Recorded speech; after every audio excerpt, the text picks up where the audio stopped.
नमस्कार मंडळी, आज आपण तिखट तडकाच्या किचनमध्ये बनवणार आहोत उन्हाळ्यासाठी रिफ्रेशिंग समर ड्रिंक किंवा पण म्हणू आपण त्याला। त्यासाठी इथे मी 2 कैऱ्या घेतलेल्या आहेत।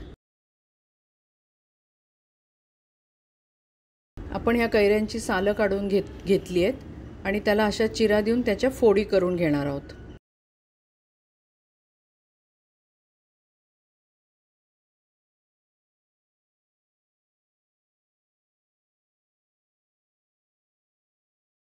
इथे आपल्या फोडी तयार झालेल्या आहेत। आपण गॅसवरती कुकर ठेवला आहे, पाणी टाकले त्याच्यामध्ये आणि आता आपण या फोडी उकडून घेणार आहोत। याला आपण 3 ते 4 शिट्ट्या करून घेऊया। इथे मी पातेल्यामध्ये एक मुठभर पुदिना घेतलेला आहे। सध्या पुदिना पण छान मिळतो आणि उन्हाळ्यामध्ये पुदिनाचा स्वाद पण खूप छान लागतो सरबतमध्ये।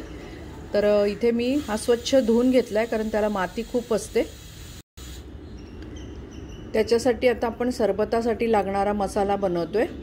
तर इथे मी 1 चमचा बडीशोप, 1 चमचा जिरं आणि 1 चमचा काळी मिरी घेतली आहे। हे आपण थोडंसं फक्त शेकून घेणार आहोत, म्हणजे आपल्याला भाजायचं नाही आहे, पण त्याच्यातला जो दमटपणा आहे तो जाण्यासाठी आपण थोडंसं गरम करून घेणार आहोत।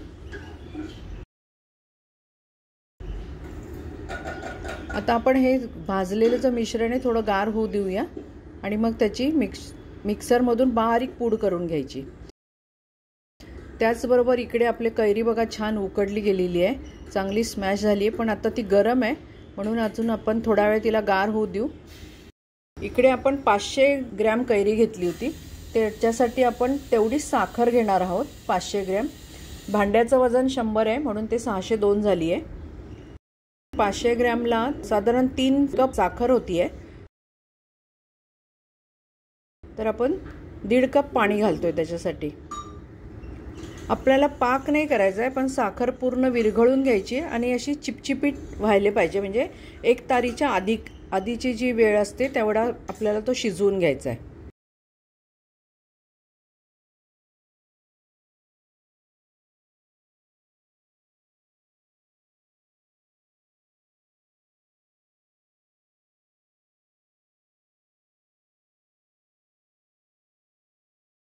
इथे मी 1-2 चमचे सब्जा गार पाण्यात भिजत ठेवलाय, जो आपल्याला सरबतासाठी लागणार आहे।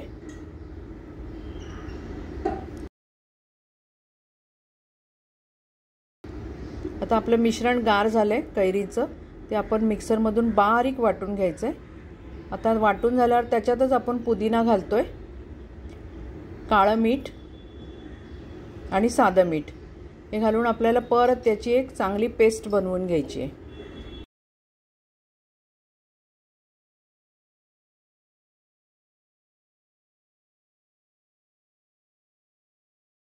ते बघा आपली छान पेस्ट तयार झाली आहे पुदिना आणि कैरीची।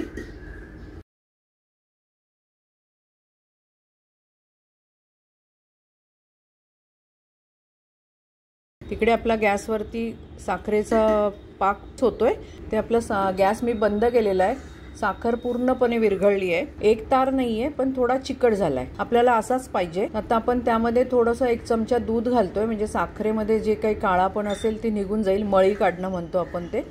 तर मी गॅस चालू करते आणि आपण ही जी साईडला जी काळी मळी तयार होते ती आपण आता काढून घेणार आहोत। चहाच्या चाळणीने आपण ही मळी काढतोय। आता आपण हे जे पुदिना आणि कैरीचं जे मिश्रण आहे ते पूर्ण पाकामध्ये घातलंय आणि चांगलं त्याला ढवळून घ्यायचंय। आता आपण जो वाटलेला मसाला होता मिक्सरमधला कोरडा, तो आपण ह्याच्यामध्ये घातलाय, परत चांगलं ढवळून घेऊया।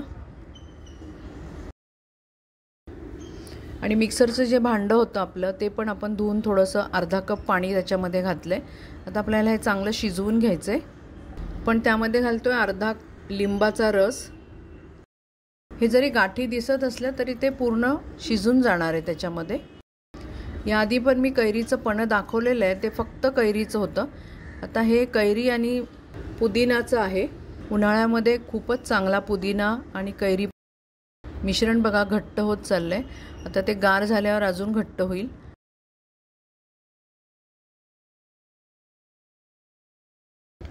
आपलं मिश्रण गार झालंय तर आपण आता सरबत करूया. तर इथे मी पातेल्यामध्ये बर्फाचे तुकडे घेतलेत. त्यामध्ये आपण गार पाणी घातलंय आणि 2 चमचे सरबताचं मिश्रण घातलंय. ग्लासमध्ये आपण सब्जा घातलाय आणि आता हे जे मिश्रण आहे ते आपण ग्लासमध्ये ओतून घेऊया.